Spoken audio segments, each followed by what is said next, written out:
somewhere, to what remote and fearsome region I know not. Dennis Barry has gone. I was with him the last night he lived among men, and heard his screams when the thing came to him. But all the peasants and police in County Meath could never find him or the others, though they searched long and far. And now I shudder when I hear the frogs piping in swamps or see the moon in lonely places. I had known Dennis Barry well in America, where he had grown rich, and had congratulated him when he bought back the old castle by the bog at sleepy Kilderry. It was from Kilderry that his father had come, and it was there that he wished to enjoy his wealth among ancestral scenes. Men of his blood had once ruled over Kilderry and built and dwelt in the castle, but those days were very remote, so that for generations the castle had been empty and decaying. After he went to Ireland, Barry wrote me often and told me how under his care the grey castle was rising tower by tower to its ancient splendor, how the ivy was climbing slowly over the restored walls, as it had climbed so many centuries ago, and how the peasants blessed him for bringing back the old days with his gold from over the sea. But in time there came troubles, and the peasants ceased to bless him and fled away instead as from a doom. And then he sent a letter and asked me to visit him, for he was lonely in the castle with no one to speak to save the new servants and labourers he had brought from the north. The bog was the cause of all these troubles, as Barry told me the night I came to the castle. I had reached Kilderry in the summer sunset, as the gold of the sky lighted the green of the hills and groves and the blue of the bog, where on a far islet a strange olden ruin glistened spectrally. That sunset was very beautiful, but the peasants at Ballyloke had warned me against it and said that Kilderry had become accursed, so that I almost shuddered to see the high turrets of the castle gilded with fire. Barry's motor had met me at the Ballylough station, for Kilderry is off the railway. The villagers had shunned the car and the driver from the north, but had whispered to me with pale faces when they saw I was going to Kilderry. And that night, after our reunion, Barry told me why. The peasants had gone from Kilderry because Denis Barry was to drain the great bog. For all his love of Ireland, America had not left him untouched, and he hated the beautiful wasted space where peat might be cut and land opened up. The legends and superstitions of Kilderry did not move him, and he laughed when the peasants first refused to help, and then cursed him and went away to Ballylough with their few belongings, as they saw his determination. In their place, he sent for labourers from the north, and when the servants left, he replaced them likewise. But it was lonely among strangers, so Barry had asked me to come. When I heard the fears which had driven the people from Kilderry, I laughed as loudly as my friend had laughed, for these fears were of the vaguest, wildest, and most absurd character. They had to do with some preposterous legend of the bog, and of a grim guardian spirit that dwelt in the strange olden ruin on the far islet I had seen in the sunset. There were tales of dancing lights in the dark of the moon, and of chill winds when the night was warm, of wraiths in white hovering over the waters, and of an imagined city of stone deep down below the swampy surface. But foremost among the weird fancies, and alone in its absolute unanimity, was that of the curse awaiting him who should dare to touch or drain the vast reddish morass. There were secrets, said the peasants, which must not be uncovered. secrets that had lain hidden since the plague came to the children of Partholon in the fabulous years beyond history. In the Book of Invaders, it is told that these sons of the Greeks were all buried at Talat, but old men in Kilderry said that one city was overlooked save by its patron moon goddess, so that only the wooded hills buried it when the men of Nemed swept down from Scythia in their 30 ships. Such were the idle tales which had made the villagers leave Kilderry, and when I heard them I did not wonder that Dennis Barry had refused to listen. He had, however, a great interest in antiquities, and proposed to explore the bog thoroughly when it was drained. The white ruins on the islet he had often visited, but though their age was plainly great, and their contour very little like that of most ruins in Ireland, they were too dilapidated to tell the days of their glory.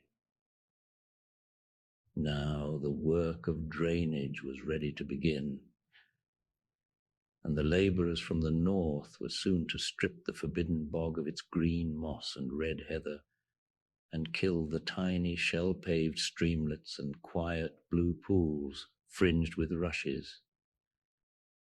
After Barry had told me these things, I was very drowsy, for the travels of the day had been wearying, and my host had talked late into the night. A manservant showed me to my room, which was in a remote tower overlooking the village and the plain at the edge of the bog, and the bog itself, so that I could see from my windows in the moonlight the silent roofs from which the peasants had fled, and which now sheltered the labourers from the north, and, too, the parish church with its antique spire, and far out across the brooding bog, the remote olden ruin on the islet gleaming white and spectral. Just as I dropped to sleep, I fancied I heard faint sounds from the distance, sounds that were wild and half musical and stirred me with a weird excitement which coloured my dreams. But when I awaked next morning, I felt it had all been a dream, for the visions I had seen were more wonderful than any sound of wild pipes in the night, influenced by the legends that Barry had related. My mind had in slumber hovered around a stately city in a green valley where marble streets and statues, villas and temples, carvings and inscriptions all spoke in certain tones the glory that was Greece.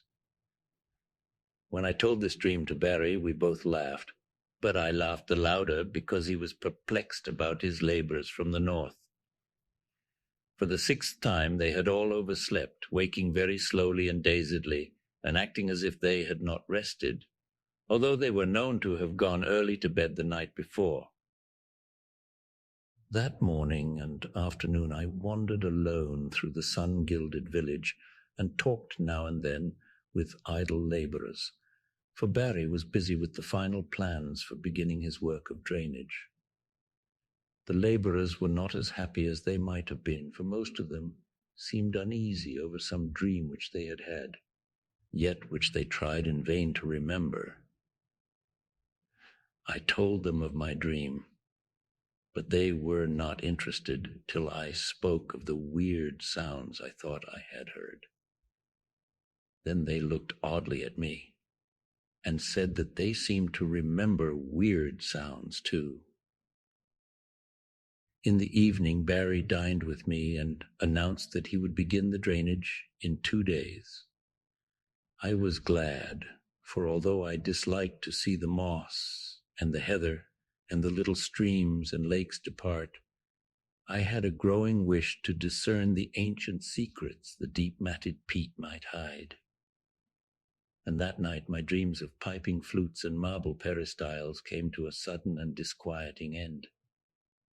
For upon the city in the valley I saw a pestilence descend, and then a frightful avalanche of wooded slopes that covered the dead bodies in the streets, and left unburied only the temple of Artemis on the high peak, where the aged moon priestess Cleis lay cold and silent with a crown of ivory on her silver head. I have said that I awaked suddenly and in alarm. For some time I could not tell whether I was waking or sleeping, for the sound of flutes still rang shrilly in my ears. But when I saw on the floor the icy moonbeams and the outlines of a latticed Gothic window, I decided I must be awake and in the castle at Kilderry. Then I heard a clock from some remote landing below strike the hour of 2, and I knew I was awake. Yet still there came that monotonous piping from afar, wild, weird airs that made me think of some dance of fauns on distant Minalis. It would not let me sleep, and in impatience I sprang up and paced the floor. Only by chance did I go to the north window and look out upon the silent village and the plain at the edge of the bog. I had no wish to gaze abroad, for I wanted to sleep, but the flutes tormented me, and I had to do or see something. How could I have suspected the thing I was to behold? There, in the moonlight that flooded the spacious plain, was a spectacle which no mortal, having seen it, could ever forget. To the sound of reedy pipes that echoed over the bog, there glided silently and eerily a mixed throng of swaying figures, reeling through such a revel as the Sicilians may have danced to Demeter in the old days under the harvest moon beside the Chiane.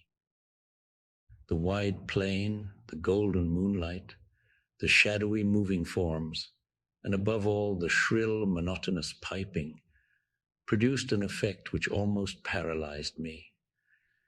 Yet I noted amidst my fear that half of these tireless mechanical dancers were the laborers whom I had thought asleep, whilst the other half were strange, airy beings in white, half indeterminate in nature, but suggesting pale, wistful naiads from the haunted fountains of the bog.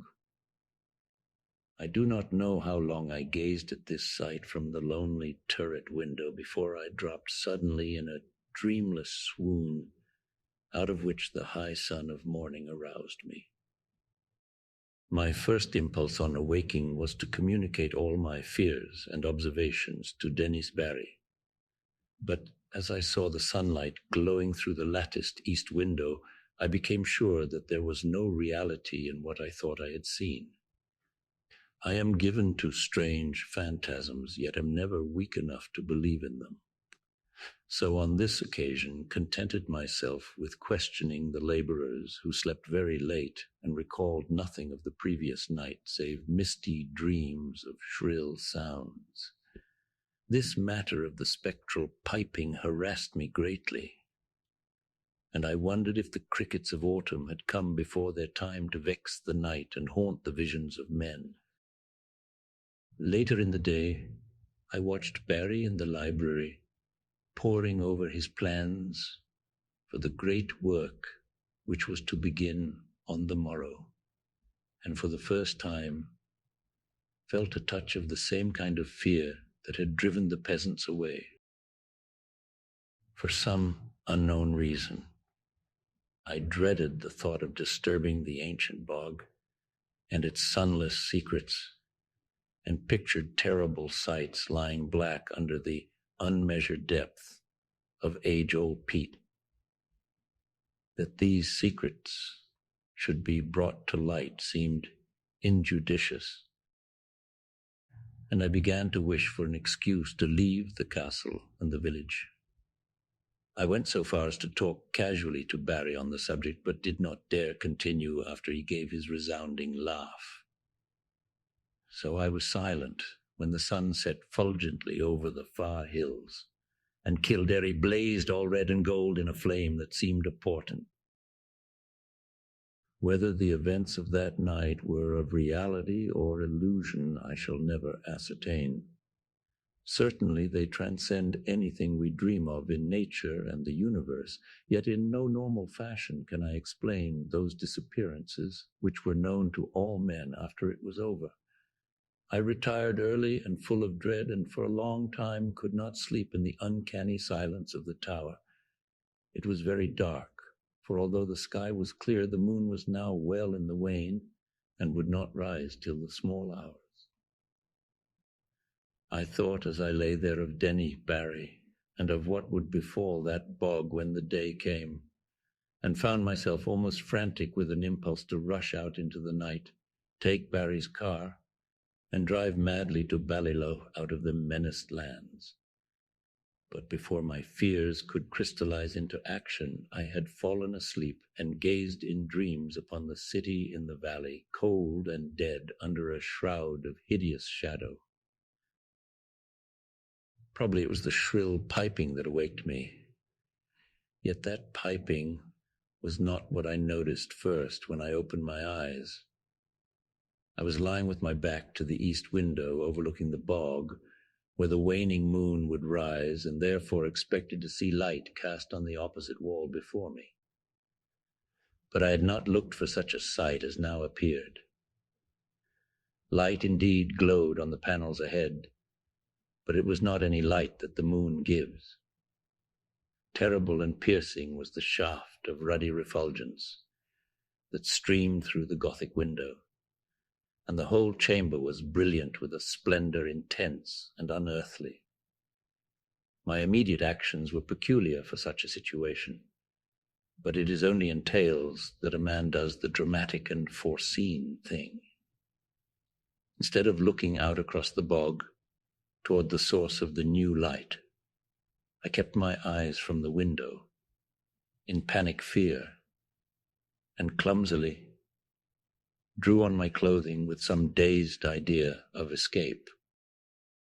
I remember seizing my revolver and hat, but before it was over I had lost them both without firing the one or donning the other. After a time the fascination of the red radiance overcame my fright, and I crept to the east window and looked out whilst the maddening, incessant piping whined and reverberated through the castle and over all the village. Over the bog was a deluge of flaring light, scarlet and sinister, and pouring from this strange olden ruin on the far islet.